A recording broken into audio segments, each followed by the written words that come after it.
officers in the organization. So 10:30 p.m. yesterday, I was seeing off international visitors who had been with us over the week. So that is Rwabwogo, who is the head of PACE ID. So he's talking about the recent arrest of his officer in the office of PACE ID, known as Matthew Bagonza. Remember, he was arrested, and that was shortly after General Moses Kainerugaba tweeted that PACE ID was an illegal organization. So Rwabwogo today talked to the press, and he's giving his commentary on the arrest and whether actually PACE ID is an illegal organization. So I want us to listen to him and what he has to say. And was notified that one of our officers had been picked up. And I quickly went through all the security agencies, police, DIS, SFC. I hope you know those acronyms. And I wasn't able to find where he was, so I drove to Entebbe.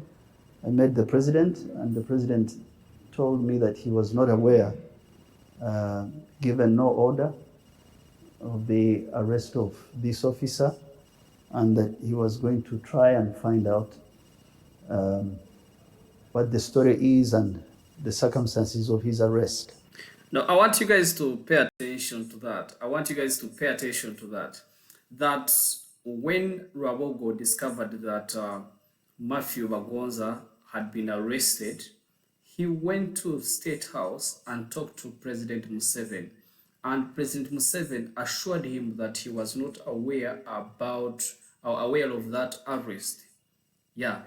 And President Museveni said that there would be no reason for the arrest of his staff, and assured him that PACE ID is an illegal organization, a legally registered organization, and that it has not done any crime in the country. So Rwabwogo says that the confirmation of President Museveni that he had not ordered for the arrest was enough for him, and he emphasized that he, alongside his lawyers and other people, are working hand in hand to make sure that Matthew Bagonza gets his freedom. Let's continue to listen to what he has to say. What was important is that he did not order this and he wasn't aware. I would have been surprised if he had done that, because the record of President Museveni over the last 40 years is there is no arbitrary arrest. What was important was that follow the law. President Museveni was not follow the law. Where that we is had very incidents important of to listen.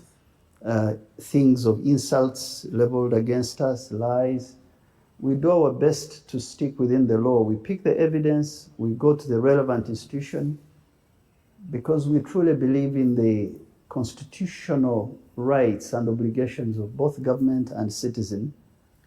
Because I was a young boy in the Constituent Assembly, as a young reporter like you, but I was swallowing in everything every day for that 1 year. And I know that we made that constitution very deliberately to deal with the... That is Rwabwogo emphasizing that he knows what he's doing, and that his team is competent enough, and that they are within the law. That is very important. Past issues we had. So some of us fight hard to stay within the law, stay within the constitutional obligations. So I did not establish where he was, but at least we were very sure that this arrest had not been ordered by the president. Now, so I went to his family. I had a meeting with his mother, who is in advanced age, was been unwell, with his wife. his son, his sisters and brothers, spent time with them, prayed with them, assured them that we will produce this officer in due course.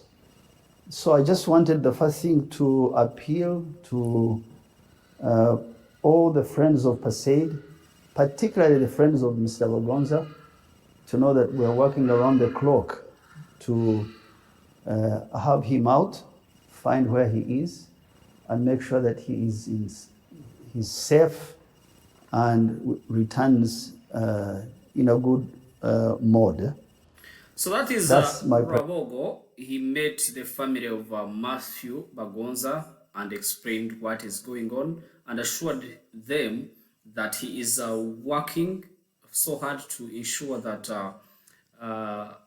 Matthew Bagonza gets his freedom wherever he is, because we cannot confirm. But of course, we know that we can guess that he is in the basement, and that because we saw a couple of pictures trending on X, so General MK confirms that he has Matthew Bagonza, and Odrek is here confirming that yes, he's aware of the arrest and is working hard to ensure that he gets the freedom that he deserves. Priority now in the last 12, 18 hours. And for those of you who know him, to keep him in prayer, keep his family in prayer. Because Matthew came to me as a young man in 2010. We had had riots based on Kayunga in 2009, I think. And then I had personally done investigation and found out that the rioters had come from various parts of the country. I knew that this was not anything to do with Kayunga. It had been unemployment pushing people to the streets. So I worked hard with a few allies, private and public, and we arranged a week-long training seminar in Makerere with 8,000 young people. Matthew was among them, leading the Bunyoro delegation. He's been with me since then, and we know him as competent, honest, independent-minded, because everybody who works with me tends to be independent-minded. They know that there are do's and don'ts, how you speak, how you approach people, how you respect the integrity and dignity of those you meet. So I don't know anything really as a charge to get him into trouble, but we will find out. So this morning I established that Odrek is confirming that he is not aware of any reason why his officer is supposed to be in the basement, because he defended him by saying that Matthew is a competent person and has not done any crime. Perhaps he's being scapegoated. You know, there's that thing of a scapegoat. You know, working in big offices is cool until you are used as a scapegoat. So, Odrek is here on record, is in camera, saying something about what he has observed, the arrest of his staff member, and of course the commentary from Mohozi about the legality of PACE ID. Be brought to court soon. So we've told our lawyers for Pasaid, they were here this morning, to prepare for whatever the charges will be, and to try and locate which court, which police station he might be brought to. And so we wanted to brief the country that we keep working to make sure that one of our own is released and presented to his family safe and sound. That's my priority, and the priority of the staff of Pasaid.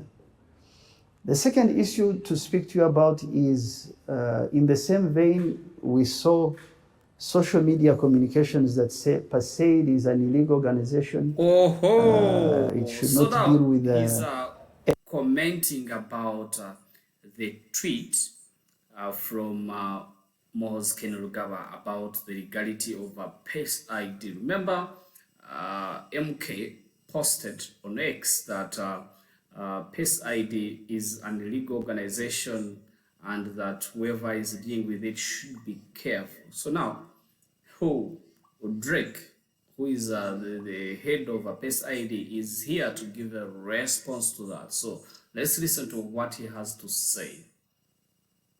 MDAs, agencies of government.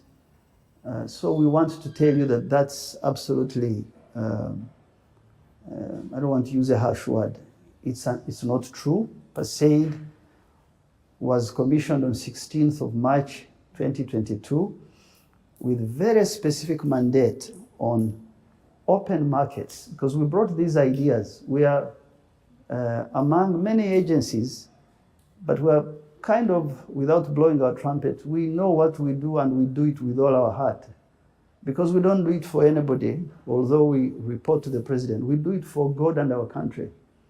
We put effort, we put emphasis, we put research, we put relationships. So that mandate allows us to deal with markets, to stop blind trade, markets regional, international, to help improve the standard and compliance levels of our food. Our food has had bad reputation on the market with chemicals, with all sorts of micro residue levels. We've worked very hard in the last 2 years. You must have seen Minister for Agriculture presenting the Food Safety and Agriculture Organization law.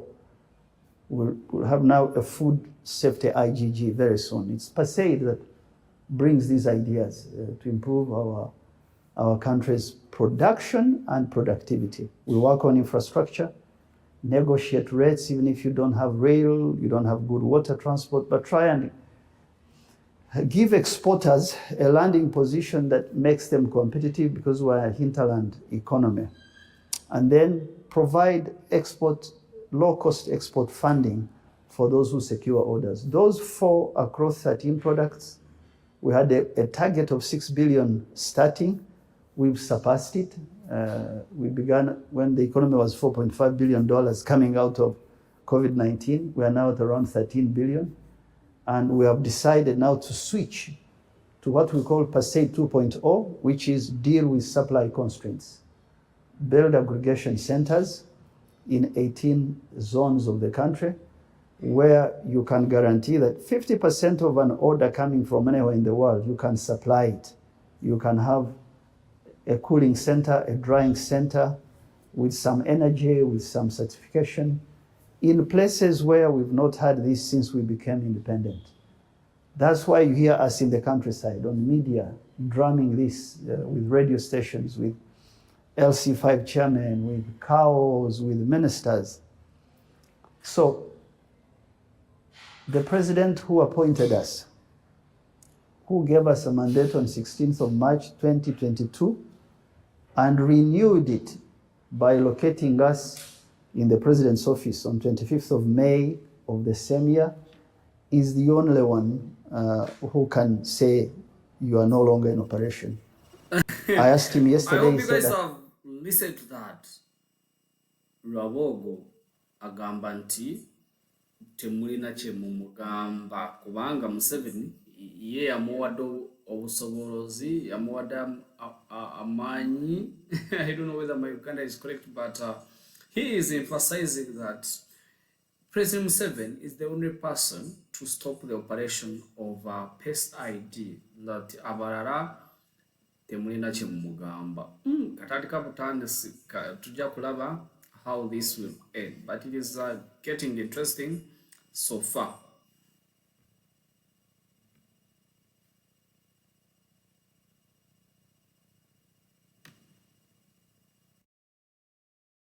I have not issued an order of that nature. PACE, go and work, go do your work. Huh? And so I wanted to do that so that I assure the district chairman we've worked with on securing lands in those district councils where we can put aggregation centers to be firm, be confident, and know that we're working to assure the suppliers of food and food products who we've given supported, one of our relative agencies supported with small export loans to know that the work is going on. We began with zero credit to support enterprises. Now the country can export out of our efforts close to $20 to $30 million per quarter worth of supply of products that come from more than 60 companies that we have supported in about 13 sectors.